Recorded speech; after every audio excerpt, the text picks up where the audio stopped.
Yes, we are in the building. It is a beautiful Wednesday, first day of school up here in Connecticut. I don't know where you are in the world. You've probably been in school for a while, but up here is the first day. It is our New York Giants season preview show. I am the villain himself, Barry, in the house. I got my man Anthony in the building. Anthony, say what's going on. Hey, what's up, folks? How's everybody doing tonight? We are doing great. I am obviously I got a special guest who I love doing shows with.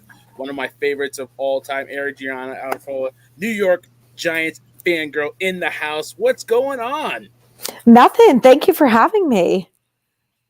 So I'm so happy to have you on the show. And I got a special guest. It's been a long time coming, but I was able to finally get her on the show. This is my youngest daughter, Avery. Avery, say hi to everybody. Hi. Hi. So I promised her she could do a show with us today. So just she'll be on for a little bit, and then it's her bedtime because she'd have school in the morning. Today was her first day of school, right? Today was your first day of school. Yes, it was amazing. Yeah, it was amazing. Oh, good. Good to hear.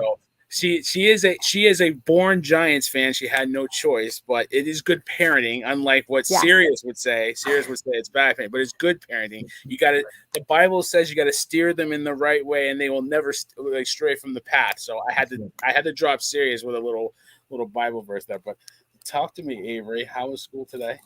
It was great. We did more of practicing things than we did learning. Okay, all right, cool. All right. So obviously you are a big, well, not a huge sportsman, but you like sport. What's your favorite sports? What do you like to play?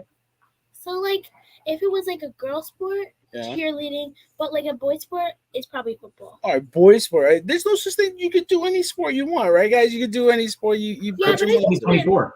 Because most girls do cheerleading. All right. Fair enough. So you're a Giants fan. Who are your favorite players for football? Who do you like to watch? So I like Travis Kelce, Patrick Mahomes, and Saquon Barkley. Saquon Barkley. So Saquon Barkley used to be on the Giants. You're wearing his jersey. He's not on the Giants anymore. Are you sad about that? You are sad. Oh, don't do that. But it's a part of the business. When I was your age, one of my favorite players for baseball was Darryl Strawberry, and he left the Mets to go to another team, and it broke my heart. So I understand what you're going through. And right, Anthony, you're wearing a jersey of one of our favorite Giants players, Mark Rivera. He went to the Eagles. That was a heartbreaker, right? That is true, but I try not to remember that. I only try to remember when he carried 5 49ers down the field in the 1986 game. Absolutely. That forever lives in my heart. Absolutely. Not that. We won't talk about the Eagles' career. We won't talk about that. I mean, I remember him in that Kelly Green. It just didn't look right. It didn't come off right. It was terrible. So, I don't know what to tell you. But what else you want to tell me before you sign off for the night? What else you want to say? Only Giants fans are allowed in the house. That's right. Only Giants great fans. rule. And if you're a Cowboy fan, so your uncle, right, is a Cowboys fan, and what do I do to him when he comes over? I put the Giants blanket over him, right? Yeah. I make him wear the Giants blanket. Because my dad only has a sign that says Giants fans welcome, others not allowed. Others not allowed. That's right. So that's the way I treat the guests good, but if you're a Giants fan, you get treated a little better in my house. So that's usually. But you also get a family accept. So Uncle Charles just could go do whatever he wants, but not doing whatever he wants. But if you it's our friends, they get a different exception. We get a little exception. That is right. So I do treat everybody. I try to treat everybody fairly, but Anthony knows. You come on, you got they got to respect the house. The house rules. Respect the house. Yeah. But Avery, thank you for coming. You want to say bye to Adrianna and Anthony? Bye. Bye. All right. I will see you later. Go to bed. I love you. Give me a did great. I love it. All right. So that's my daughter, everybody. That's my youngest, my baby. I love her to death. All right. She's so sweet. You would think so. She seems like it. She could put on a show. She's a handful. She's 7 years old, and she is a handful. She just is. That's my girl. That's my baby. She's gonna take care of daddy when I get old and crazy. So, It'll all get paid forward. That's right. Yeah, no, yeah. It's like, yeah, you'll come on back. But listen, thank you everybody for coming into the show today. I'm so excited to talk some Giants football. It's funny because Sirius has his show on the Steelers, and I was watching it. I'm like, listen, first of all, I know plenty of Giants fans. I know Giants fans that want to talk Giants all day. And I was like, I got two of the best in the building. So I'm so excited to get rocking and rolling. So obviously the preseason is over for the Giants. The cut down happened a couple days ago. So we're almost ready to get rocking and rolling on this 2024 campaign. The Giants had their offseason that was chronicled on HBO Max, right? On the Hard Knocks, the first season that they had an off-season Hard Knocks, which I thought was pretty interesting. So I'll kick it to you, Adrianna. You can start it off. I mean, give me your thoughts about the Giants off-season and what you've seen so far in the preseason. Well, the preseason is over, so what you've seen, especially in the off-season with their adjustments and all that good stuff. So overall, I actually feel pretty optimistic about this team. It seems like that's part of the consensus. And listen, do I have my concerns about Daniel Jones and the secondary? Of course I do. But one of the biggest problems on this team for a decade has been their offensive line. And they brought in 4 veteran offensive linemen. So I feel like with all of those additions, with knowing that Neal is not the starting right tackle, we don't have to worry about him week 1. I feel like that is going to be the biggest reason why this offense succeeds this year. And it's something that we have been begging and screaming about for so long that I finally feel like, okay, maybe it's figured out. From what I've seen at camp, they're obviously all better than what we were dealing with last year. Again, knowing that Neal is not out there, the biggest concern I have right now with the line is it sounds like JMS and Runyon are going to be ready to go week 1, which is great. But I'm a little worried that they really haven't gotten that many snaps together because they've both been injured. So I'm hoping that by the second half of the Vikings game at the latest, they have it figured out and they've gotten enough reps under their belt to make some plays. Yeah, absolutely. I think the offensive line was definitely an area of concern. It's been, I think the Giants are one of the teams that have drafted the most first round linemen or linemen in general the last couple of years. And out of all of that, I think we've hit on 1, possible 2. Like, I feel like it's like a spades game. Like, I got a 1, possible 2. And we just need to really rebuild that line. I don't know if it's coaching. I don't know if it's the talent. I feel like the players that we brought in and leave, they go somewhere else and flourish right on the offensive line. It's crazy to me. But it's a big area of concern. If you can't control the line of scrimmage, you can't win in this league at all. So I definitely agree with you. Anthony, what have you observed in the offseason for the New York Giants? I mean, what do you like that have done? What do you think is a concern that they haven't addressed? Talk to me. What's your overall perspective? Yeah, so I'm glad you brought that up about the drafts because I want to give some kudos here to Joe Schoen. I know he's catching some strays right now because he's looking like a bust. Josh Azudu, we don't know what he's going to be. Some other recent draft picks have gotten cut. But I do want to give kudos to Joe Schoen for this. He recognized, I think, to your point, and I think you were making this point as well, that in the draft, they haven't had a lot of success finding and developing offensive linemen. So they took a different approach this offseason and addressed those needs via free agency.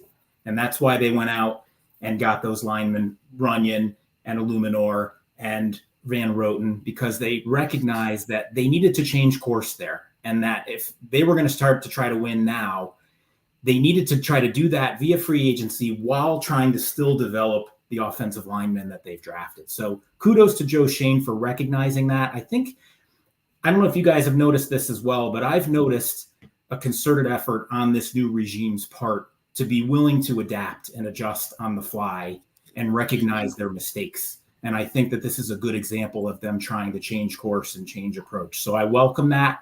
I'm optimistic about it as well. I'm getting a good vibe from Carmen Brasillo. I think he's really going to help coach this line and make them feel, I don't know if you guys saw the preseason games, but Carl Banks and Bob Papa were talking about how Carmen Brasillo wants to see this line more connected. And I think saw that in some of that preseason action. They've protected the quarterback much better this preseason. You've seen them get big chunks of yardage on the ground. And I think you're seeing that interconnectedness between everyone on the line. And I agree, though, with the concern. They need to have more time together. Andrew Thomas said today he's not concerned about that. They have about 11 more practices between now and week 1. And they think that in that time, they'll be able to get those valuable reps in with one another. I hope so. They're going to need them to get the ground running. And they're going to need that time together in order to make it work for week 1. So in short, I love what they did with the offensive line this offseason. I think every move they made had to be done. I think it's the best they could have done given the hand that they were dealt. And they still have the ability now to develop guys like Evan Neal and Josh Ezeudu while they have some established veterans holding down the fort. We just got to hope that that line stays healthy, because I don't know about that depth. Not yet. Yeah, nobody knows about that, right? They talked today about that they have no plans to Yeah. I mean, I love Joe Shane. I complain about Josh Ezeudu being a left tackle, but if he's a left tackle, that means Andrew Thomas got hurt and be a bigger problem. So I do worry about that depth. But listen, I love what they did. I love our wide receiver room.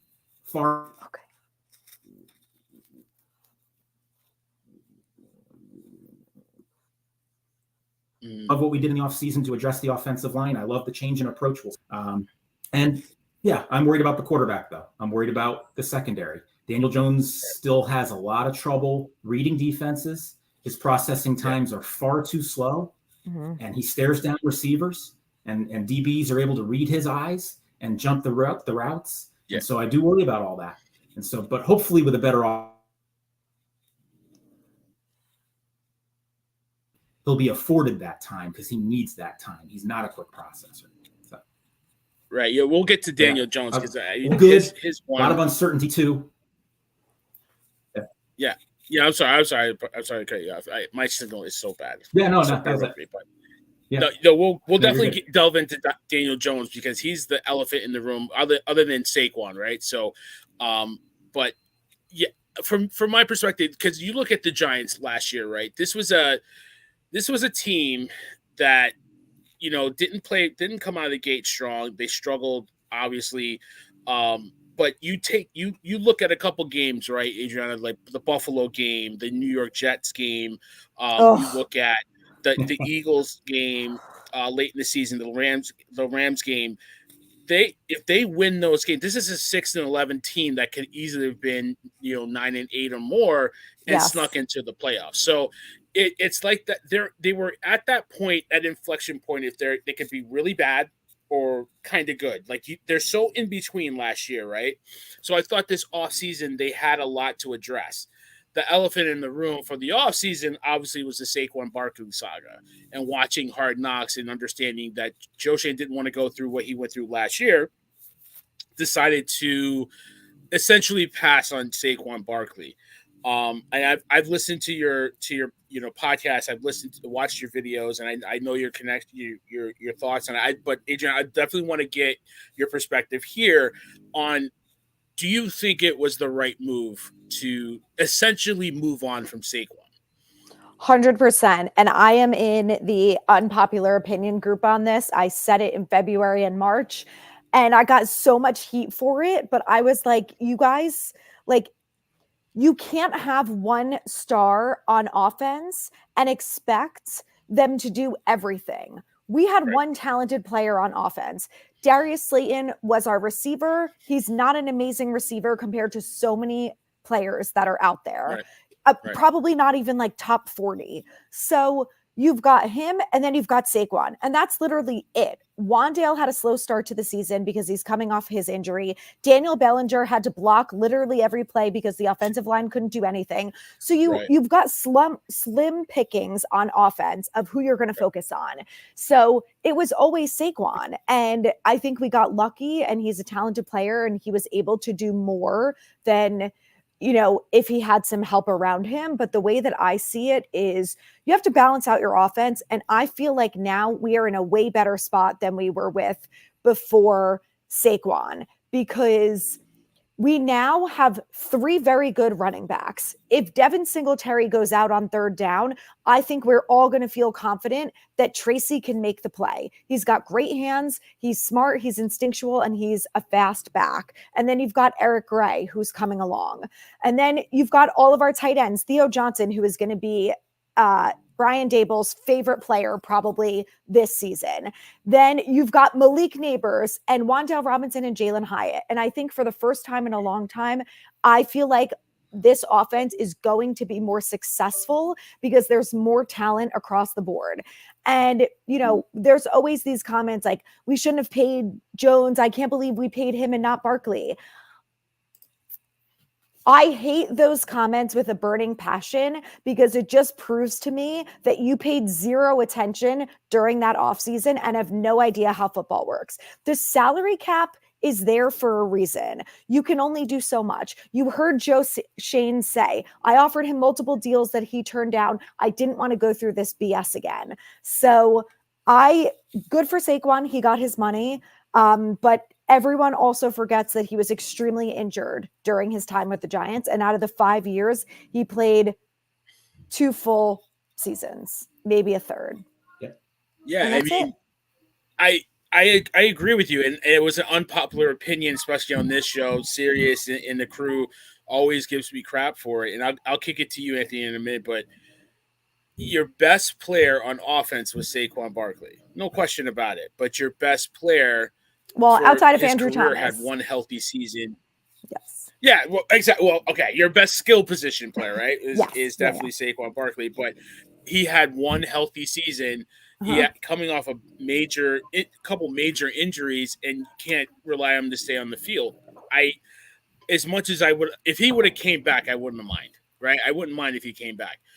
But at the end of the day, it got to the point where you just weren't going to invest in him long term. So. Right. Just, if he wasn't going to get paid here, go get your money. Now, am I mad he got his money in Philly? Probably because it's Philly. But I'm not mad he got his money. I'm happy for him. I'm genuinely happy for him. I wish him nothing but success just on 2 games of the year out of 17. That's it. Maybe a third if we make it to the playoffs and face him in the playoffs, right? But if you weren't going to invest and bring him back, it wasn't. What are we talking about here? There's just nothing to talk about. You know what I mean? Well, and I'm sorry, I don't mean to interrupt, but one quick thing. No, go ahead. It's a free form. But if anyone watched Giants football last season, coming out of last season, if your only concern was we need to pay Saquon whatever he wants, we were not watching the same football games because bringing Saquon back was not going to make this team better. There are 100 other holes, and there are still holes going into the season. And, they only had a certain amount in salary cap, a certain amount of draft picks. They brought in Brian Burns. Like, they can only do so much. They didn't have 20 draft picks and $100 million in salary cap. So that annoys the crap out of me. Yeah, unless your name is Christian McCaffrey. Yes.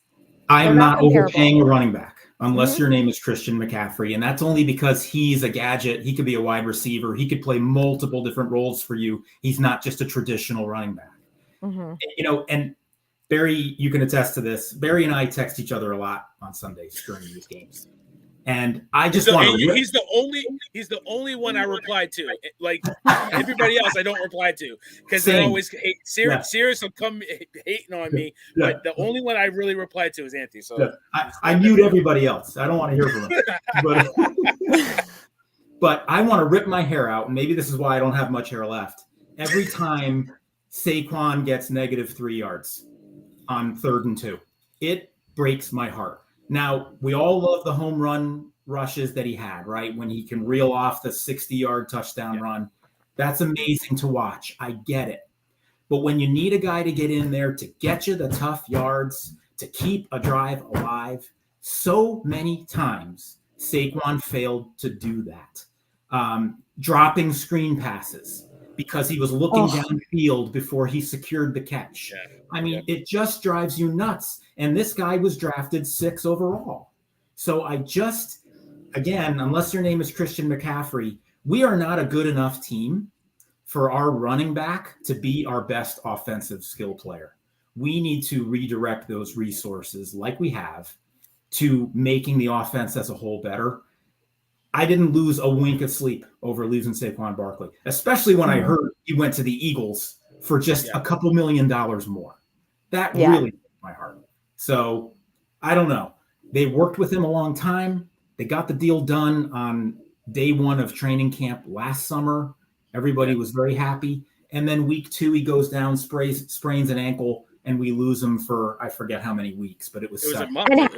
How bad was our offense without Saquon? Terrible. Which everyone's going to say, oh, yeah, it's terrible. That's why we should have re-signed him. No, it's terrible because we had one good player outside of Andrew Thomas. What are you expecting to do with one player who everyone is scheming to block him? And they did. It's easy to stop an offense when you're focused on one player that can only get a handoff or a screen pass, right? So, I loved Saquon. I wish he had came back, but the reality is, let's be honest, and it might have been edited this way. I'm not going to sit here and front on it, but the Giants said, go find an offer and, just come back to us and we'll try to match it. He never came back. So I don't think he wanted to be here. I think what he said he would love to retire a Giant, but I think in his heart of hearts, I think last year kind of burned him. And you know what? I think I did you a favor by coming back last year, signing the tender. You didn't do right by me by offering me a contract. So we're done here. And it's fair. It's 100% fair. He has every right to feel that way. So at the end of the day, I think getting the skill position players, getting more weapons in here was a paramount. Now you got people that want to say, okay, you shouldn't have paid Daniel Jones. Okay, I get that, but it's hard to find the quarterback. But people have to stop comparing one position to another. You're comparing apples to monkey wrenches. Okay. Yes. The positional value is something that is not understood with the fan base. Like they can't grasp their head around it. Yeah. And Joe Shane ask the Jets. Yeah. Ask the Jets how hard it is to find a quarterback. Okay. Ask them. Like let's be honest about it. Not every organization is like the Packers where you had Favre, then you transition right to Rodgers, and now you got Jordan Love. It don't work like that. It really doesn't. The 49ers have been successful, but they have more quarterbacks than the Giants had in the last few years. Let's be honest. So it's not easy. If you got a guy at that point in his career that you thought you can transition to a franchise quarterback, you got to pay the quarterback. It is what it is. And listen, the timing worked out well for Jones. He was coming off the 2022 postseason run. So, the front office bought high there, right? And, it's probably not a position that they loved being in. But as they predicted, if you look down the list of quarterback contracts in the league now, Daniel Jones is being paid like the 15th highest paid quarterback in the league. Which makes sense. He's probably the 15th best quarterback in the league, and he's being paid like the 15th best quarterback in the league. At best, so his contract, on a good day. So his contract actually right now, I think, compared to what the Herberts and the Mahomes and the Lawrences are making right now, Jones is probably getting paid commensurate with the kind of quarterback he is at $40 million. Yeah, and absolutely. They very smartly built in that escape hatch too. Very smartly. Mm-hmm.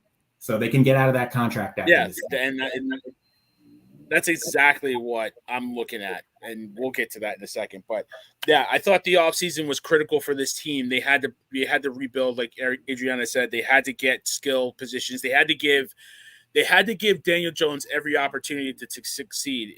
If they thought that was with one running back or skill position players, listen, I drafted Theo Johnson in my draft the other day, stashed. I'm just going to stash him because he's supposed to be a big part of this offense. So, but you have to build weapons around him, build the lineup, and give this guy a chance before you send him off, right? It's move it or lose it, right? But that's the name of the game. So I thought this offseason was critical. I think they got better at some positions. I think there's obviously holes that we need to fix. We'll talk about that in a second. But, We'll see how it works out and how this offseason is going to translate to 2024. But, we had the cut down day for the New York Giants. Some surprising names got cut. Some of those names are back, right? So, honestly, the big name that came out of the cut day was Hodgins, a receiver that had a good year 2 years ago, struggled in his next year like everybody else. I don't know if that was probably his rapport with Daniel Jones as opposed to DeVito. I want to say Danny DeVito, but I gotta be respectful. Tom, I always say Danny DeVito. But he was casualty. Isaiah McKinney was put on the PUP list, I think, so, but essentially cut. Allen Robinson, who was a sneaky signing in the offseason, he got cut. Joshua Kelly, the running back, who had some good games for the Chargers, didn't really make a standout in the preseason. He got cut. So, I mean, Adrianna, and Hodgins actually got re-signed to the practice squad. He went through the whole process, and so he's an insurance policy if something ever happens to one of the receivers. But, I mean, any surprises for you after cut day, getting down to the 53-man roster? I was surprised that Bryce Ford Wheaton made it. I was really surprised by that because I was at almost all of the training camps, and he got minimal to no reps with the ones. Like, he was with the 2s and 3s for basically all of camp. So he didn't stick out as much as someone like Allen Robinson, Isaiah Hodgins did. Gunner looked good during camp. Isaiah McKenzie looked good. And, even through preseason, those guys looked good. But I was really surprised by that. I was just like, I couldn't believe it. And another one that I was surprised by was Jake Kubas, the offensive lineman. I thought he was going to be a straight practice squad guy, but I was surprised and impressed because he's looked pretty good so far. So I'm happy. Listen, keep as many offensive linemen as you can. So I'm glad they did. Right. Yeah, Anthony, I'll let you pick right back up on this. Were you surprised by any of the cuts or anybody that made the team? I was a little surprised at Hodgins at first, but then I remembered kind of what Brian Daboll's philosophy is about wide receivers.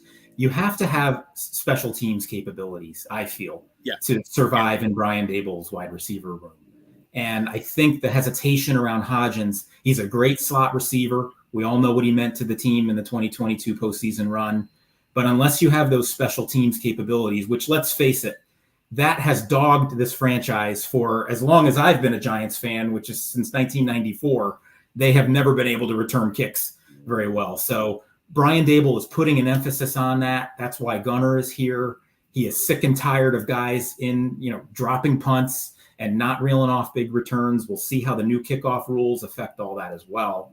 But you have to have those skills to be in that room. And I think that's partly what cost Isaiah Hodgins an active roster spot. I also want to just tamp down. You go on Twitter and you see the outrage people feel when certain guys don't make the roster. It's just the week one roster, folks. That's all it means. Yeah. When they're sitting in a practice squad slot, they're going to be ready to go. And you're going to see plenty of those practice squad guys on this active roster coming and going throughout the season because there's going to be injuries. They're going to swap players all the time. So people overreact to this 53-man roster. I do think the reactions are a little bit overrated because if they've made the practice squad, they're as good as a starter, right? Basically, they're ready to step in at any moment. It just means that they're not active against the Vikings is all it means. So I try not to put too much stock. I care more about who made both collectively the roster and the practice squad.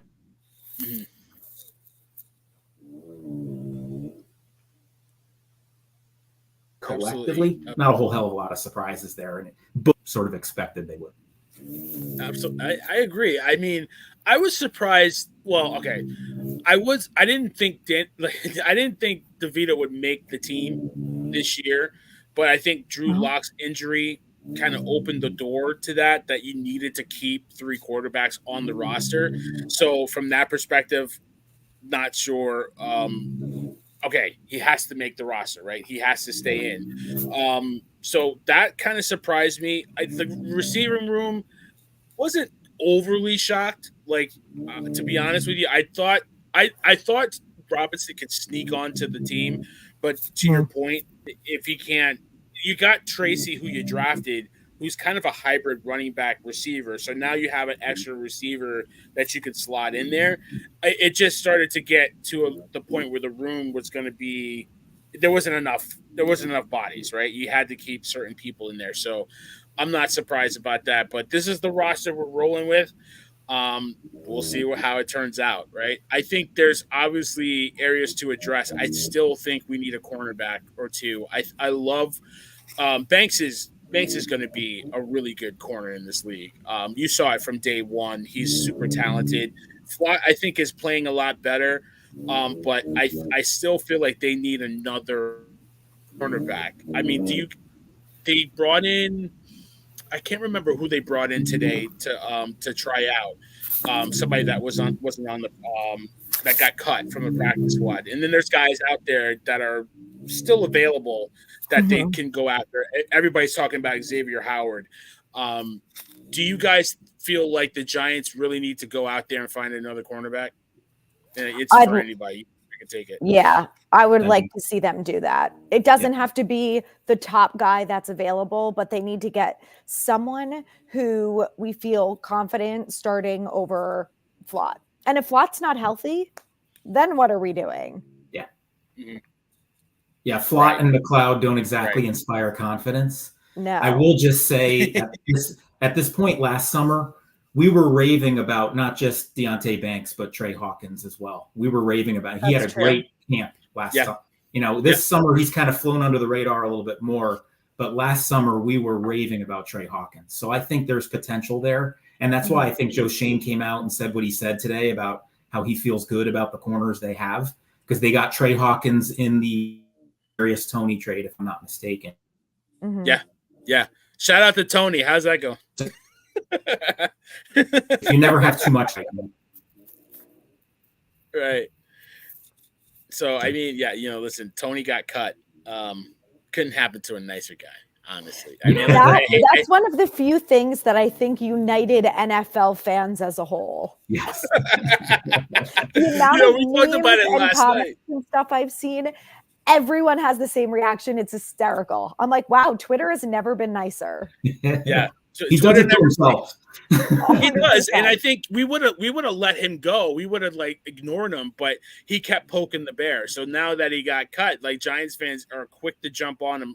And I can't. What can I tell you, dude? You brought this on yourself. And we'll see if he gets picked up. I didn't hear if he got picked up yet or anything like that, but couldn't happen to a nicer guy. But honestly, I agree with you. Hawkins was a really good pickup in the draft last year. He flashed some signs. I think he had got hurt a little bit. So he's going to be asked to step up and really play a big role in the secondary. So hopefully he can follow through on that. So it's going to be interesting. I think they could use a veteran cornerback, to be honest with you. Yeah. But if it is what it is, let's see what we got. And then, somebody will probably be available at some point and we have to make a move. I also wonder so the Panthers picked up 3 corners off waivers today, which was very interesting that they went that hard at one position. So I have a possible theory, and I know that this has been floating around, but after Carolina doing that today, I'm like, what if Joe Shane is really in the works to bring in JC Horn? I'm not going to hold my breath. I'm not going to lose sleep over it. I won't be wildly disappointed if it happens. I think or if it doesn't happen, I think it'll be more of a miracle if it does happen. But I just thought that was so odd. We know the relationship that Joe Shane and Dan Morgan have. Obviously, the Burns trade, the Panthers are very much in a rebuild right now. I don't know. And what if we forgot to talk about the Burns trade? I thought that was huge. I think bringing him in, and honestly, Thibodeau has, from his first year to now, he has grown leaps and bounds. I think he's ready to really make that next step to be an elite pass rusher. And Aziz was just never healthy. He could never stay on the field. And you need that other guy on the other side of him to really be effective. But now you bring in Burns to be on the other side of Thibodeau, and then you got the main man himself, Snacks in the middle. Now you've got a really good defensive line. You got a talented defensive line that you can't single up anybody. You can't double team anybody, or you're going to pick your poison on the other side. So, really they won't have to blitz. They won't have to blitz either. They could just rush 4, which is important when you have a compromised secondary like we did. And that's exactly what I wanted to get to. Anthony, take it away with the Burns trade. Talk to me about that really quickly. Yeah, I think he's just going to make that whole line better. I think someone like Kayvon Thibodeau, it's crucial for him to have another veteran presence. Obviously, Dexter Lawrence has had an impact on his career. I think Brian Burns will as well. But I love it. I love what Joe Shane – one thing Joe Shane said at Hard Knocks, the identity that they're trying to establish is twofold. Yes. Is protecting the quarterback, that's one, and then getting after the other team's quarterback, number two. Mm-hmm. And that was the twofold strategy that has won us 4 Super Bowls. And so I love that Joe Schoen is embracing that strategy. And by picking up a guy like Brian Burns, by giving Dexter Lawrence that huge contract, by drafting Kayvon Thibodeau, who, by the way, I think Kayvon Thibodeau is massively underrated. I don't think he's being talked about nearly enough in this league. Mm-hmm. He just had back-to-back seasons with double-digit sacks. The guy is a beast. And he wasn't even getting used in quite the right way at all times by Wink. They would drop him back in coverage. They wouldn't even send him after the quarterback sometimes, and he'd still put up monster numbers. So I think that line with Lawrence and Kayvon already being staples, and now with Burns to just round it out, I'm really excited to see what that pass rush does. And they're going to need to get after it, like I said, because that secondary is going to need help. Absolutely. Every night they need to come after it. It'll be interesting to see if Aziz sticks on the roster. He's got to stay healthy, or you just got to cut ties. And it's like, you know what? I saw the potential, but it's not there. Adrianna, what do you think about the Burns trade? I was so excited about it. He's one of those guys that is an immediate impact player, and it's been great that we've had Dexter and great that we have Kayvon, but I really felt like we needed that 1-2 punch, and I was just super excited. The one thing that made me a little nervous was during Hard Knocks when Joe Schoen was like all excited to Shane Bowen after they got Burns, and he's like, listen, I can play corner if we need to. And now I'm like, Joe, you getting ready to suit up? Because I mean, the hope is between those three and, you know, the rotation of Aziz that they can get there. But, you know, they're not going to be able to do it 100% of the time all the time. So, well, and I think you'll see a lot of zone defense. I think you'll see a lot of guys passing off guys in this Shane Bowen defense, maybe less man-to-man. Less pressure overall, less blitzing overall, I should say. Under Shane Bowen than when you saw. So maybe they can overcome being thin at that position a little bit if Shane Bowen schemes things the right way and connects the defense in the same way that Carmen Brazillo is trying to connect the offensive line. Yeah. And I think, honestly, if you do send a blitz, now it's going to be 0, right? Like, you're going to try to double team Sexy Dexy in the middle. You're going to try to chip with a running back on either Burns or Tibbs. And now you have a free linebacker in Bobby or McFadden coming up the middle or coming off of that edge and really being able to get after the quarterback. Because I think a lot of times the Giants blitz to try to generate pressure. They didn't blitz to you know, like it like they had to do it, right? Now you could do it every so often, and that blitz is going to get home, because a lot of the blitzes a lot of times didn't get home. A lot of the times they got blocked up, and then it really left Banks exposed one-on-one on the outside against a number 1 receiver. It left Hawkins exposed on the outside. It left the tight end over the middle a lot. So now when you do it, it's going to be like, all right, I'm just going to dial it because I know I can get a sack. Like, you know what I mean? Like, it's a different feeling when you're going to do it this year. So I'm very excited. I love the Burns trade. I thought his last season in Carolina, it was a struggle, but I think it was 2 years ago, he put up some good numbers. He wasn't getting a home a lot last year, but now you like I said, you put him with Dexter. Now it makes it easier for him, and he's gonna make some plays. So I thought it was a good trade. It really solved a lot of problems that the Giants needed to address, especially on defense. The Giants were defense, man. You got to have guys that can get after it. So I'm super pumped about that. So the preseason is over. Thankfully. We got to talk about it. Daniel Jones, the only action Daniel Jones saw in the preseason was a lot to be desired. I just thinking about it, just seeing it in my head just makes me want to cringe, right? But that was one game, but you know, and a lot of starters didn't play. When we finally did see our new toy, a new car in the garage, Neighbors, I thought he looked really impressive. I liked what I saw out of Tracy. I thought he ran the ball really well. Some pieces in there look good, but for the most part, talk to me about.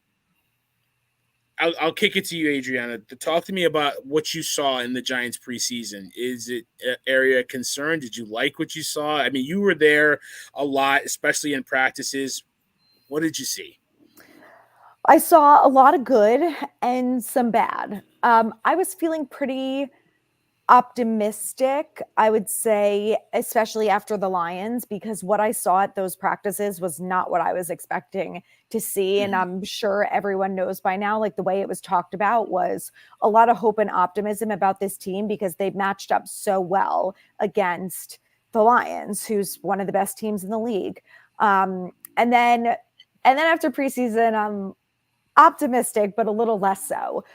My biggest concern just lies with the offense not getting enough snaps together, and that includes Daniel Jones and the offensive line. I think that Neighbors, Hyatt, and Wandale are going to be excellent. I think Slayton's going to be fine. I think our rotation at running back is going to be great. I think Theo Johnson and Belly and Manhurts are all going to be a great group. I am just the thing that I worry about with Jones and what I observed during the preseason game was he didn't seem to settle behind the line. And I felt like even though he turned it around in the second quarter, he still didn't feel settled. And I think part of that comes with feeling like he's not able to trust his eyes and see that, oh my God, these guys are like actually blocking for the first time in 6 years. So I think he's just so used to that being the case. So that's what I felt like. I'm more so worried that he's just not going to be able to settle down back there because he's not trusting that the line is blocking. So I hope that's something that can get worked out because like we talked about earlier, Jones is a slow processor and he needs that extra second or whatever the offensive line can provide for him. He needs it more than other quarterbacks do. And if he has it, which he did in 22, that's why we saw better Jones. I'm hoping that he can do that again this year because I want to win. I am not rooting against Daniel Jones. I'm sick of losing. I'm sick of being the laughing stock when he throws a pick six. Like I want him to play well, better than he did in 2022, because that means we're winning games and it's a fun football season. And that's all I care about as a fan. Yeah, Anthony, take it away. Like, give me your thoughts. I totally agree with you, Adrian. I totally agree with everything you said. What are your thoughts about the preseason? I agree. He's got great physical gifts. He really does. He throws a great ball. He could throw it with touch. He could throw it with zip. He could get it in tight spots. Great physical gifts. All of his problems are between the ears. He panics under pressure. Yep. The clock speeds up. He doesn't what I think that does is it paralyzes him. He freezes. And every second is critical, especially behind a bad offensive line. You need to act quickly. And he just doesn't always do that. If he did process things more quickly in his brain, he could get out of that pocket, use those great legs of his when he's not tripping over the turf monster, and rip off big yardage and do what he did in 2022. But that processing time, I'm just concerned that's not something you can necessarily correct. You know, you can teach mechanics, you can impart physical attributes. But when it's mental like that, when your brain just does not work quickly enough for the NFL, I just don't know if even a great quarterback whisperer like Brian Dable can fix that. Now, we'll see. This is sort of a tie-breaking year. He did it in 2022 with the help of a better offensive line. 2023, on the other hand, was a total disaster. Right. So what we see now in 2024 with a better offensive line behind him, in front of him, should hopefully now allow him to not feel as panicked, to not rush quite as much, to be able to process what he's seeing a little bit better. He still has to act quickly, but just having that extra second or two, I think, as you mentioned, is especially important for someone like him, even more so than most quarterbacks. He needs that extra second or two. Once he starts looking around him, which he's very quick to do, he takes his eyes off field and he's looking at the collapsing pocket around him, he's done for. He's absolutely done for. He'll never do anything good once he's reached that point. Once you see him looking around at his offensive lineman, nothing good is going to happen from that point forward unless he can somehow escape the pocket and run for it. But again, by that point, it's too late. He's already let too much time elapse. So that's what I worry about with him, is what's going on between the ears there, and what can Brian Dable or Shea Tierney or Mike Kafka or whomever do to try to process that to try to quicken that mental processing time. Yeah. That's what he has to get over, or he'll never be a true NFL quarterback. Yeah, I mean, I'll start with the good, right? I think I agree with you guys. I thought the offensive line played really well. I liked what I saw from there. I didn't like there were some flashes with the running backs. I'll be honest. It wasn't great. I thought Gray ran the ball pretty well.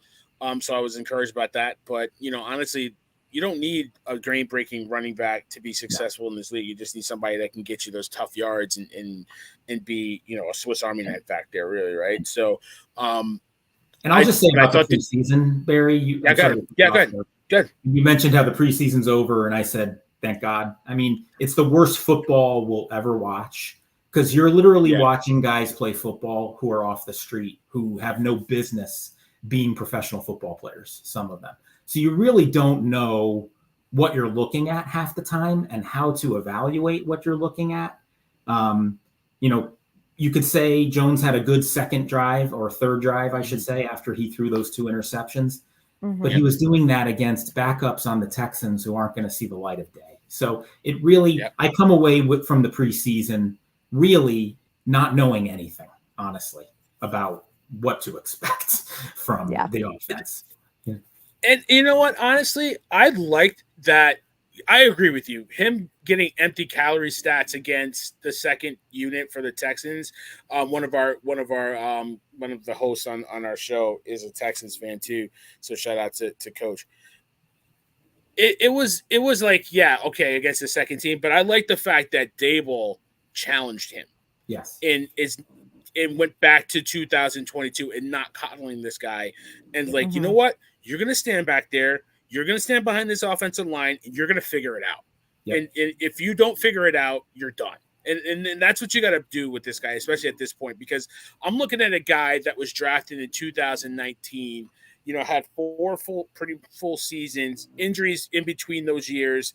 And then last year, pretty much is a wash, but a guy that never threw for over 4,000 yards. His rookie year, he threw 24 touchdowns. We all thought we had the next coming, right? We finally got our guy not finally got our guy, but we got somebody who can succeed Eli. And that was the big thing, right? He pushed Eli out the door. Let's just be honest with that. And I love Eli. Anthony named his son Eli. We all love Eli, right? I got his picture over here on the wall. So he essentially, in the public's eyes, pushed him out the door because Eli was the starter. Daniel Jones had to come in, play, and then that was it, right? So we thought we had nothing but promise, and it's been downhill ever since. He's in his 6th year, and he's making mistakes that a rookie makes. Yeah. And that's my problem with Daniel Jones, because it's like, it's reverting back to the same old thing. That play that where he should have taken the safety and threw the interception for the pick 6 is the epitome of Daniel Jones. And it's his 6th year. This is the 6th year you're doing this. Like, you don't see Caleb Williams doing that as a rookie. You don't see CJ Stroud doing that in his 2nd year. But Daniel Jones is in his 6th year and making plays like that. Is 2 points worse or 6 points? It's just comments, and it's just like, you're right. It's in between the ears. It's frustrating to watch. And I'm at the point where, you know what? Show me who you are, because this is who you are. If that's who you're going to be, then this is your last year in Big Blue. I'm sorry. And I don't care.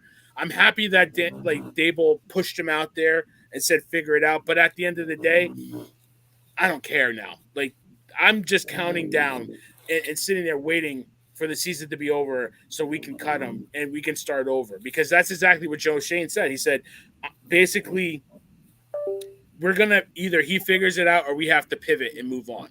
And I'm at the point when I'm ready to pivot and move on. Prove me wrong. If he figures this out this year, has a great year, okay, great, fine, we'll keep him. If not, we're moving on. I think you have to be prepared for one other scenario, though, because if he gets injured during the season and doesn't pass his physical in March, he's going to be guaranteed over $20 million. So they might keep him just to save the money there and restructure the next 2 years of the deal. Now, I think if they do that, they will still draft a quarterback, or, they're going to bring in another quarterback, and I think he's going to be forced to be the backup. But I do think there could be I think that could be a scenario where he could still be on the roster next year. And I know people don't want to think about it, but it could be an option because of that guarantee. Well, so especially if I was just going to say, especially if they don't tank, and they won't tank. That's not their philosophy. The ownership will not allow that to happen. Right. So they will not tank, which means they're probably not going to be drafting 1 or 2 or 3 overall. We might still get a top 10 pick, but I don't think it'll necessarily be a top 5 pick. So what if that transformational quarterback still isn't out there next season? Right. Then they're going to feel even more emboldened to want to continue to give Daniel Jones a chance. I hate to say it. So yeah, it'll be very interesting to see how that plays out. Sorry, Barry. I mean, honestly, my philosophy is there. So my co-host is a Steeler fan. Well, he's the host. I'm the co-host, right? I gotta stay humble, right? Be humble. Shout out to Sirius on the 1s and 2s, manning the boards for us today. He picked up a quarterback. His Steelers team picked up a quarterback in Russ, right? What did they do with Russ? They made sure that he did not come out injured. They benched him for a reason. So if it gets bad, if it gets bad and we're no chance of winning, they're going to bench Daniel Jones, put DeVito in or Drew Lock, and say, you know what, I'm going to keep you healthy so I can cut you. And I would sign up for that, because guess what? Even if you're right, Anthony, and they're probably picking in the 7 to 10 range, right? Guess what I would do? I'd bring in Ryan Tannehill. Or why not pick a quarterback at 7 or 10? Michael Penix was number 8. Bo Nix was 11. Someone else went 14, I think. Yeah, everyone is like, we have to have a top pick or we're never going to get a good quarterback. I'm like, have you paid any attention to the amount of quarterbacks who went 6 through 10? Lamar Jackson was the last pick in the first round. So Tom Brady, we could talk about this till we're blue in the face. I know that's not always the case, but it doesn't mean that just because you don't have the first overall draft pick, you're never going to get another quarterback.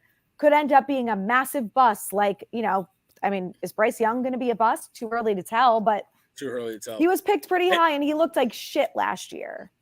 And it's right, because not having a top pick doesn't guarantee you anything, right? It doesn't guarantee you're going to get the best quarterback. It took Jared Goff years to figure it out, right? Now he's in a great situation in Detroit. Patrick Mahomes was the 10th pick, right? Josh Allen was not a top pick in that draft. So, yeah, you can get a good point. It's really about your scouting and are you going to get the right guy in your system? Is like Shedeur Sanders going to be there at number 7? Absolutely not. But who knows if he's going to be the best quarterback in the draft, right? As long as we don't get stuck with my guy at Florida State, DJU. I don't want that evil. But and Sirius, I see you out there. Shout out to Sirius. Dak Prescott will not be a Giant. Hell no. He will get his money from Jerry Jones, because Jerry Jones is the best GM. Nobody else could do the job that Jerry Jones can do in Dallas. Nobody else can lose with consistency for the last 30 years and be in charge of that team. Like still can't win a Super Bowl, but they got a hell of a team. Yeah, nobody else can do his job. What's his job? Losing. Yeah, nobody else can do that. Whatever. But yeah, listen. It's like the Netflix show, I think it is. Last Chance U for Daniel Jones.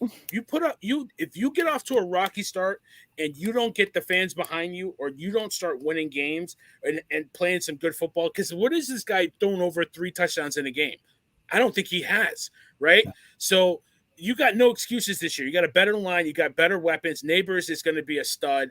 Wendell Robinson, please stay healthy because he's a yards after the catch machine. I want to stash him in a fantasy league. I feel like he's going to get some single coverage in the slot and really going to give you some good yardage after the catch. Slayton now doesn't have to be the number one. He could be the number 2 or maybe even the number 3.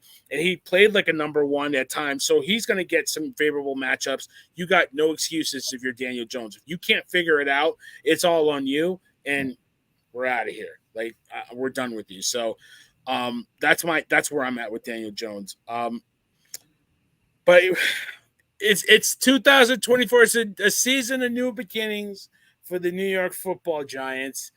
It's not last year. I just want to get the stench of last year out of my brain. It's a new year. Everybody's 0-0. I can't wait for opening day. We're going to start off the season strong. Obviously, it's not going to be easy, right? It's not a I don't know how the schedule is really panning out, but we got the first game of the season this year. We're facing the Vikings to open the season at home, 1:00 game. Anthony, I'll start with you. It's a season of optimism, or is it like more of the same in New York? What is your outlook for 2024? It's funny, Barry. It depends on the day you ask me. Like I constantly go back and forth in my mind between we're going to win 8 games, and tomorrow you ask me, and I'm going to say we're going to win 3 games. Like I don't I don't know if I've ever come into a season with so little idea of what to expect, because we've seen one season with this new regime where things were amazing, and we were like, yeah, we're back. And then last year, we get throttled out the gate 40-0. And it's like just the air out of the balloon, and we never recovered. Even though we had that great win against the Cardinals, never recovered from the week 1 loss. And so I don't know. It literally changes day to day, hour to hour for me, and there's a lot of negative press about the Giants, a lot of hate out there. Even amongst our fan base, you go scrolling through Giants Twitter and everybody wants Joe Shane fired already because Evan Neal's a bust, and they're comparing him to Dave Gettleman. And it's like, I hate it here. I just hate it here. So dumb. It's like, I know. I hate the hate. I hate the hate for Evan Neal. And like, I get it. He's struggled. He's not a left tackle. He's got to move the guard. Right. Yeah. But I also look at it like this. I hate to cut you off, Anthony. I'm sorry, but like, no. I played guard for most of my high school career. In my senior year, I had to move to left tackle, and I was probably one of the shortest, if not the shortest, lineman on the team. I didn't let up a sack. I was pretty damn good, but it's hard. Okay, it's hard to switch from guard to tackle or tackle to guard. It's hard, and especially on that side where you get a speed rusher on their dominant hand on that side. He's just it's technique, and you got to clean it up. And maybe his transition is to move to the inside and it's not going to be that much easier because you got quick guys inside too. But he doesn't have to operate in such a wide space. He can operate in a smaller space, right, and really focus on the man in front of him. Or it's a transition for him. But I don't think he's a bust. I think he can play. It's like that one play you see him get beat off the corner and everybody's freaking out, but then they don't look at all the other plays where he blocked pretty well. Oh, he made that block. So it's the one play that gets highlighted. The night he got drafted, I'll never forget it. We were hyped. We're like, let's go. Kayvon and Neal. Just 2 home run picks by Joe Shane in his first 2 picks ever as GM. Right. He hit it both of them out of the park. That was the feeling. Right. And even the Cowboys wanted him. He was high on everybody's boards. So there's talent there. Again, I think maybe it's a thing similar to Daniel Jones. It's between the ears. Yeah. It's the market. It's the fans. It's the booze. It's the noise. He's got to tune all that stuff out and just be the guy that he was at Alabama. I don't know. Yeah. But I think there's an element to that too. Right. So what do you think about this year, Anthony? Where are we at? Oh God. So I'm feeling an optimistic vibe here amongst everybody. So I'm going to go, and I'll be happy with this record too. I'm going to go with 8-9.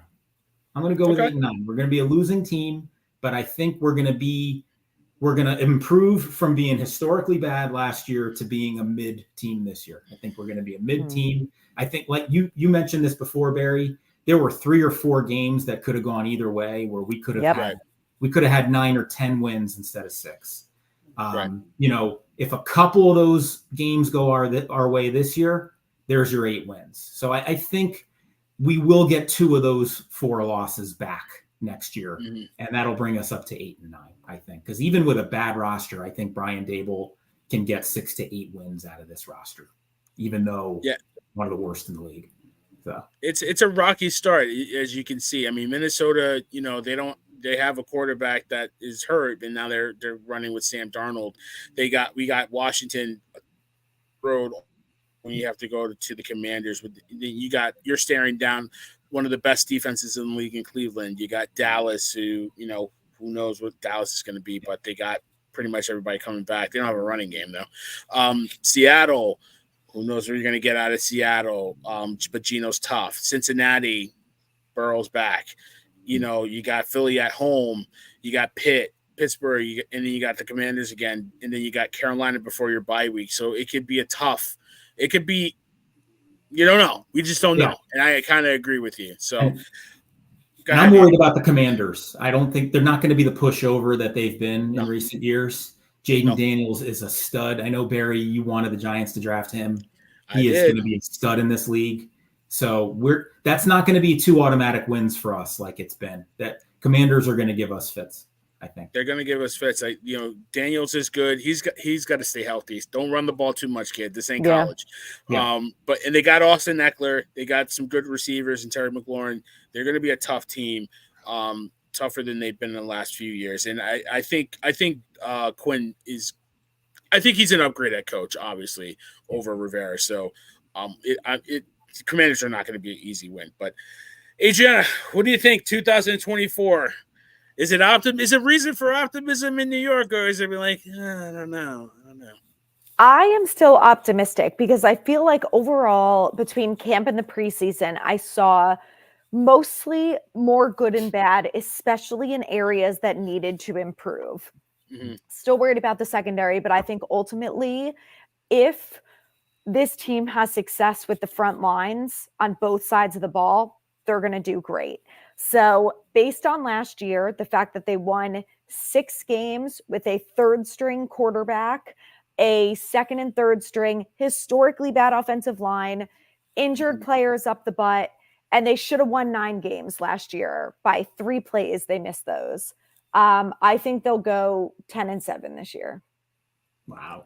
That's interesting. That's I got to find those 10 wins. They got to steal some wins for me, because even the back half's going to be tough. Atlanta's not a pushover. They got Kirk Cousins. Baltimore is Baltimore.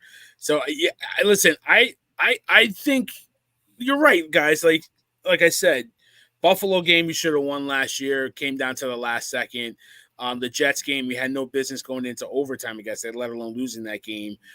We should have won against a good Rams team that I don't know, they were sleeping at the wheel, but the Giants came ready to play. You put those 3 wins together, they're knocking on the door for the playoffs. And they probably would have got in because we had the tiebreaker over the Packers. So anything could have happened, right? It could have changed the fortune. So that's where this team is either so close or so far away, right? Depending on the bounce of the ball and the talent in-house. There is no excuses for Daniel Jones. And I honestly think he's in a bad situation either way, because if this team wins, he's not going to get credit for it. And if they lose, he's going to get all the blame for it. If they win, it's like, oh, well, we got more talent. We got a better offensive line. You're supposed to win. If you lose, you got all this talent. You still can't win. So he's in a lose-lose situation. So he's just got to put his head down, block out the noise, and play. I think the defense is going to be better. I think we don't talk enough about we talk about the defensive line. I think the linebacking core has been an issue for years in New York, and Bobby and McFadden are an upgrade. McFadden had a good year, and I think he's getting a lot better.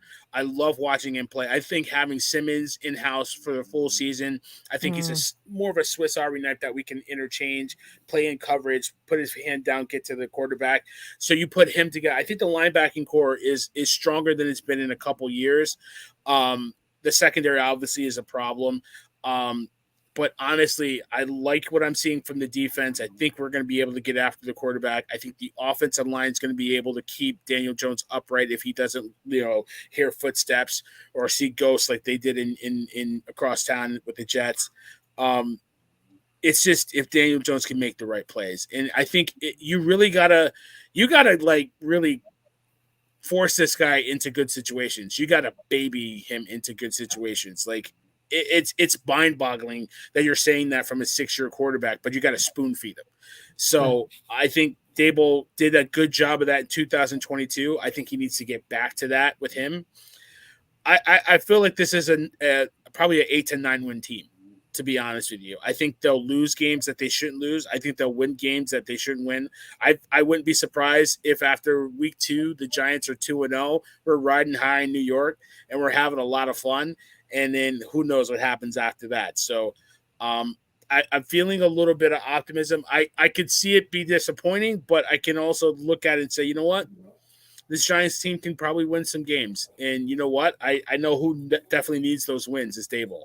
Because as hot as the seat is for the quarterback, I think it's as hot as it is for him. He has to win. He has to win games. And it's not fair because this guy was the coach of the year. And then last year was so bad. Now it's like they were trying to run him out of town. And, obviously he had to blow up with Wink Martindale. Adrianna and I talked about it on the season-ending show last year. That was a disaster.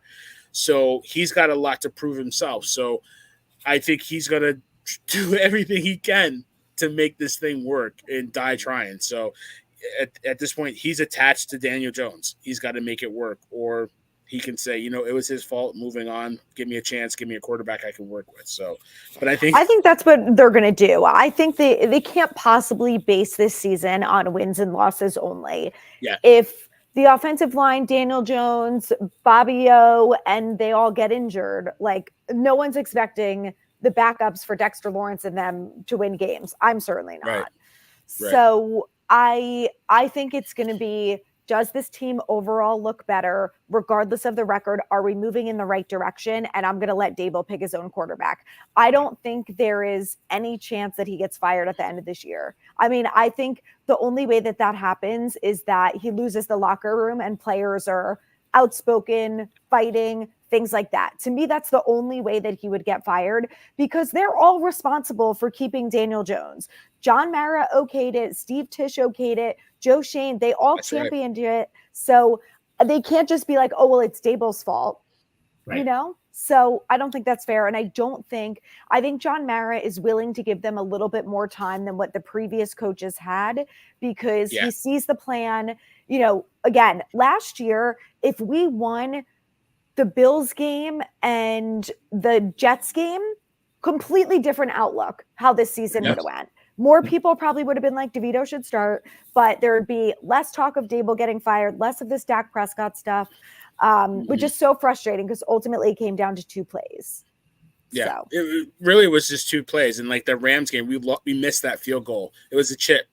I mean, I don't want to say a 40-yard field goal is a chip, but at that level, you should make that field goal. We make that field goal. It's a different season. So I still see that ball going to – I can't believe he missed that. I can't and then believe it turns out that he was injured, which was really the worst part about it. Absolutely. Just what the hell was he doing? And but Tyrod, the halftime of the Bills game with the Tyrod, when he ran it, didn't know how much time was left. It's like, oh my God, I hate you. Yeah, I know. But you know what? If it wasn't for Tyrod, we wouldn't have been in the position to win some of those games. I thought he played really well, and I was really disappointed not disappointed that he didn't come back. The Jets offered him more money, and they snagged him. I really wanted him back to push Daniel Jones, but and the Giants clearly wanted him back. They wanted him back at all costs, and they couldn't get it done. I don't want to hear DeVito, guys. I don't. He's not an NFL starter. He's not. He's a gimmick. He really is. Like he's not. Everybody wants to point to Purdy as a reason why DeVito could. No, I've seen enough. I've seen quarterbacks in this league. When he gets flustered, it's a mess. And they figured him out. They got him on tape. People they see it. Like he could be a serviceable backup, but he's not a franchise quarterback. He convinced me, proved me wrong. But I mean, I'm optimistic for the season. It's just. I agree with you, Adrianna. the Mara Tisch regime got rid of so many coaches after 2 years. They have to see this out. They have to build a program, and they got to do it with the coach. They got to do it with the GM. You know what I mean? Like, I think Shane and Dable are tied together. I think I just feel like you got to give it time. And, like, you know, because I always go back to, I was too young. My dad used to tell me, you know, when Parcells, after his first year, they wanted him out. Yeah. And guess if they would have done that, 3-13, this franchise is not where it is right now. So, you know, Coughlin, we all know Coughlin was on his way out before he won that first Super Bowl. They wanted to run him out of town, and they stuck with him. And, you know, he should have been the coach until he wanted to leave. I still believe that, but you got to give it time. You got to build the program in this 2 years. And all right, I had enough. That just doesn't work. Yeah, especially when the players are still fighting. Like at the end of last year, they had nothing to play for, and they still fought to win games. And you know, they did the best that they could at the situation with Jones. I honestly think that there was no better option, and I am sure that they were having the same discussions. So I'm like, let the guy get his own quarterback and go from there. Jerry Reese, towards the end of his tenure, botched almost every single draft, and they still let Dave Gettleman, who did the same thing, stay here for 4 years. So I just don't think that there's any way that they're going to cut Shane and Dable so far, when last year injuries were the biggest reason why the team sucked. You won games with a third-string quarterback. I mean, everyone talks about how hard it is to win with your first-string quarterback. You won games with your third string, one of them being the Eagles, who still had something to fight for. So I think they're going to get the time. The roster has been better under Joe Shane. It's not amazing across the board, but it's definitely better than what it was. So I think people are too quick to jump. The easy answer is, oh my God, Belichick and Dak are going to come and we're going to go to the Super Bowl, which is so insanely delusional to me. But I do feel go ahead. I was just going to say, I do feel like we need to start seeing these Joe Shane draft picks really become stars. Yeah. Like, I think Kayvon is already there, but he and Wandale obviously is emerging as well. But you can count on less than one hand the number of them who have really developed into star NFL players at this point. We need to see a better batting average there. I think that's what really sunk Gettleman. He had bad draft after bad draft after bad draft. Yeah. I don't want to see that happen to Joe Shane. So I think it's important for his legacy that these draft picks really start to Deonte Banks take that next step forward this year and become a stud. You know, that's important for him. Joe Shane seems to be having more success in free agency than he is in the draft. And that concerns me a little bit. And that's where you got to win. That's where you got to make your bucks. It's you want to hit on free agency, but if you miss on draft picks, ask the Giants, it sinks you fast. Right. Like the guys that the Giants had drafted, like it sets you back a couple years. Like you miss on picks, like especially first round picks, those are you cannot miss on a first round pick. You can't do it. Right. And if you do, it sets you back. You know what I mean? Like a lot of the picks that they had over the last couple of years, they're not here anymore. No. You know, especially like Tony, not here. Who's the kid that the cornerback that they drafted? I think he didn't stay the second Aaron year. Robinson barely even played a snap. There's so many. Yeah, I was looking at this the other day because I wanted to go back to the drafts and see. And I was just actually appalled when I saw the names in front of me of how from 2017 to like 2022, we hit on maybe 7 drafts picks out of like 40. That's terrible. Yeah. Absolutely awful. And again, first round 40 picks. players is Eric almost your Flowers, roster. Daniel Jones. Oh, it's so frustrating. But it's like this, but this is what I try to tell people too. I'm like, this team was bad in literally every position. So you're talking about when you don't have a ton of draft picks and you don't have a ton of capital, you can only do so much with the little things that you have. You can't turn around an entire 53-man roster overnight when you're in cap hell and have like 7 draft picks. Right. You're not missing. You're not hitting on patience. Exactly. Yeah. You're not hitting on those picks. You know what I mean? So you got to hit on a lot 40 of those. picks. Yeah. 40 picks is basically your roster. And Yeah. if you're telling me out of your roster 7 players are worth keeping, that's not you're not going to win. You know, you need 22 to get on the field, right? You need 22 to get on the field. So they got to start hitting. I think Joe Shane. I like some of the picks he made. Right, Robinson was a good pick. And it's so funny because I want to wrap up soon, but it's so funny because me and Anthony when it's a draft. When it's a game, we're texting all the time. And we're like, who the hell is Wendell Robinson? Like, I remember the text, right? We were like, who the hell is this guy? And, you know, watching him play, we're like, oh, okay. Like, you know, so like, I like that pick, right? I love Banks. I think he's going to be a really good corner in this league. He's got that arrogance that you need at the cornerback position. I agree with you. Hawkins is a good pick. Theo, and I watched him a little bit, you know, obviously Sirius is a Penn State fan. I asked him, I was like, hey, what do you think about Johnson? He's like, you know what? That kid can play, man. He's got something. So I liked, I wanted the Giants to steal him, especially with Waller not being, you know, coming back, retiring. That was a saga in itself. Thank God we didn't talk about that. Yeah. I think his rap song is still out there. But I was like, if I could get a tight end late in the rounds, if we weren't going to get Eric Bowers, right? We needed a late round guy. That was going to be a guy that I wanted. So I was happy to get him. But now those picks got to hit. You know, Tracy might be a steal. You never know. Gray might be a steal last year, late round. You never know. So, you know, Smith, the center, that was a pick we desperately needed, right? Hopefully, I think there was flashes of him, right? Cool. We saw some good things from him. We saw some rookie mistakes out of him last year, but at the center position, I saw some good. I saw some nasty out of him. So now you need those picks to hit. And they don't have to be home runs, but singles, doubles is fine. Joe Shane owns this now. There's only one player that Joe Shane has not made any sort of decision on, and that's Azeez Ojulari. He didn't draft him. He didn't re-sign him. He's now on the roster. So I guess you could say he made a decision on him. But it's like Ojulari is like the one guy Shane hasn't done anything with contractually. The other 52 guys on the roster has Joe Shane's fingerprints all over it. So we can't. Thomas isn't this guy, right? Thomas isn't this guy. Right, but he decided to bring him back. So he extended him and Dexter.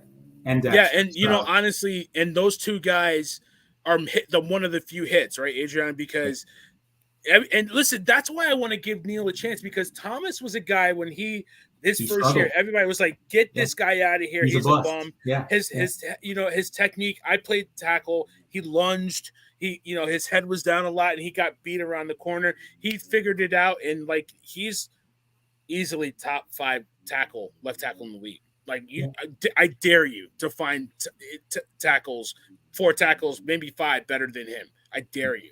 So that's a guy that you had to bring back, and he deserved his money. And you know what? He's one of the few guys that's got a touchdown catch that's still on the roster, right? So in the NFL, he's actually got a touchdown catch. He got it against the Commanders, I think it was. So, Cowboys. You know, you got to bring him back. He's a skilled player. He's a better skilled player than we had in the last couple of years. And Dexter is one of the best tackles in the league, especially with Aaron Donald retiring. I would argue he's the best defensive tackle in the league.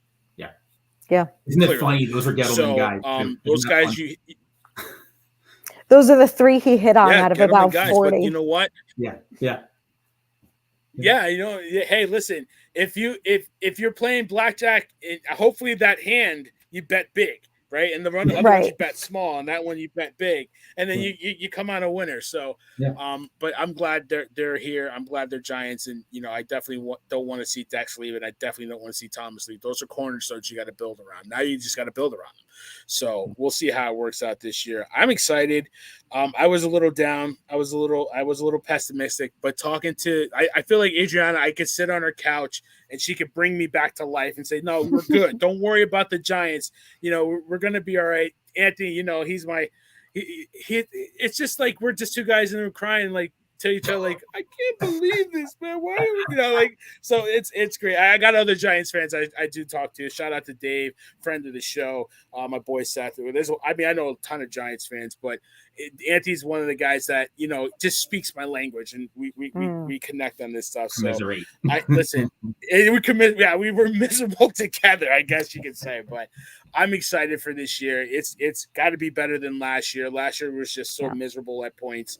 I'm going to Giants Fest next week, so I'm excited. I got to get the juices flowing before the season starts. Adrian, I hope you're there. I want to see you. If I'm going to be there, yeah. I'm gonna text you. I'll look for you.